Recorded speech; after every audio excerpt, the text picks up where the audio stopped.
All right, we're getting into binomial theorem examples part 2 now. If you haven't yet watched part 1, go back and watch part 1. These are advanced problems, and if you have not yet done the problems out of part 1, I'm not sure you'd be able to do these problems out of part 2. So, first one, I have 3x plus 5m to the 4th power. The setup for these problems is identical to the setup that we did in part 1. So I'm going to the 4th row of Pascal's triangle. The 4th row of Pascal's triangle is the one that has a 4 as the second number, 1, 4, 6, 4, 1. So start off with the 1. Then the 3x is being raised to the 4th power, and the 5m is being raised to the 0 power. Plus, then this 4, next number on the triangle. Then the 3x is being raised to the 3rd power, and the 5m is being raised to the 1st power. Plus the 6, then my 3x down, is moved down to the 2nd power, and the 5m is also to the 2nd power. Then plus this 4, and the 3x is now to the 1st power, and the 5m is to the 3rd power, and then plus the final 1, the 3x is to the 0 power, and the 5m is to the 4th power. Do some redundancy checks. Check your numbers. 1, 4, 6, 4, 1. 1, 4, 6, 4, 1. The exponents on the 3x go 4, 3, 2, 1, 0.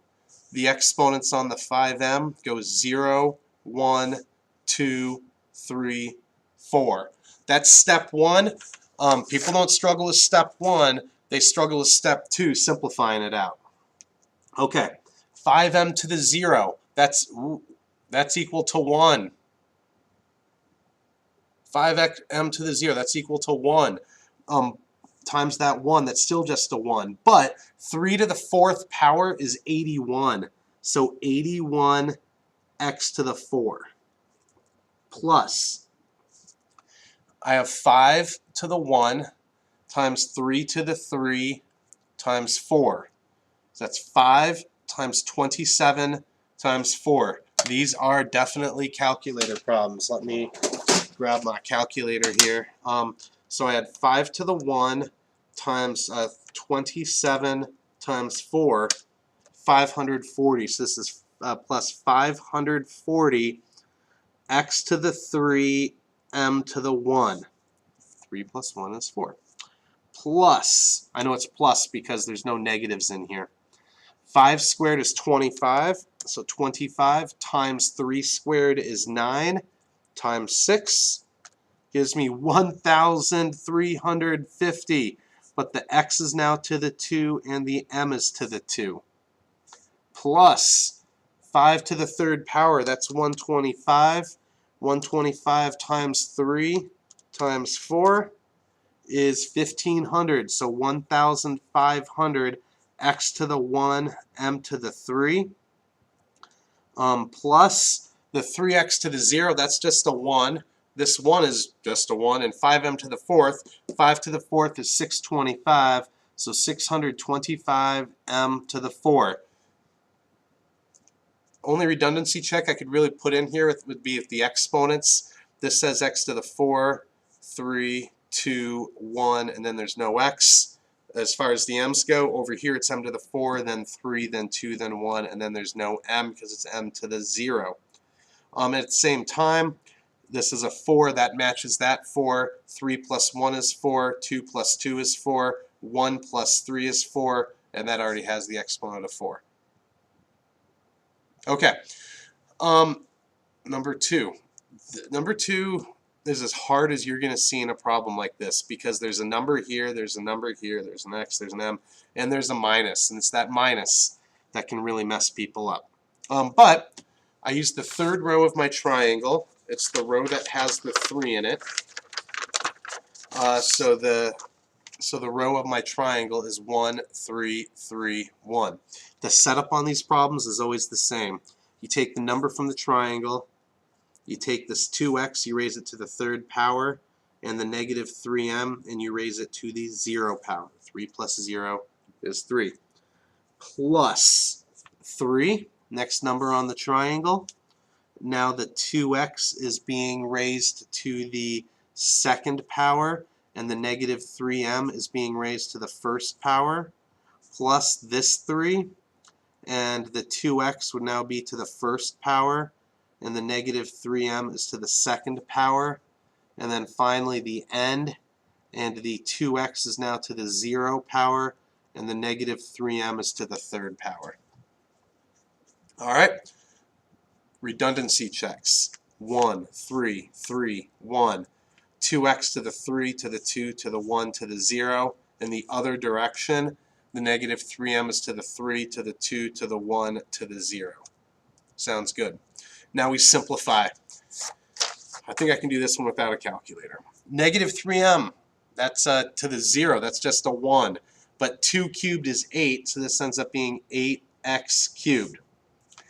Negative 3 to the 1, it's negative 3, times 2 to the 2, that's a 4, and then a 3. So I have negative 3 times 3, which is negative 9, times 4, which is negative 36. So negative 36, the x is to the 2, the m is to the 1. Next, plus. Negative 3 squared is 9. 9 times 2 is 18. 18 times 3 is 54. So 54, x to the 1, m to the 2. And then finally, negative 3 to the third power, that's negative 27. Those just work out to be 1s. So minus 27, and the m is to the 3. Redundancy checks, because of this minus, should be plus, minus, plus, minus. It is. Exponents should start off with x cubed, then x squared, then x, and then nothing as far as x's go. M's opposite direction. So it starts with m to the 3, then m to the 2, then m to the 1, then no m. Just a little indicator that you probably did it right. I guess it's always a good idea to circle those answers. All right, now, they are going to have problems like this that say expand, but there could be there will be problems like this that they'll do the opposite of expanding, which would be condense. So what if you had this problem that we just did a little bit ago, and I was told to condense 81x to the 4 plus 540 blah, blah, blah, blah, plus 625m to the 4. All right, how would you condense it? Where am I going to write my answer for this? That's a great question. Let me get a fresh piece of paper. I don't want to use this one. So if I needed to condense this problem, what you do is you look just at this term and you look at that term. Because of this fourth power on the beginning and on the end, you know that the answer is going to be to the fourth power. And if you think about when we multiplied it out, this 81x to the 4 came from doing 3 to the fourth power. The opposite of doing 3 to the fourth power would be doing the fourth root of 81. So what you're really doing is the fourth root of 81x to the 4, which works out to be 3x. And then over here, you're doing the fourth root of 625m to the 4, which is 5m. And we've already established that the answer is to the fourth power, so it would be 3x plus 5m all to the fourth power. Okay, so same question, but for the second one. What if I needed to condense this problem?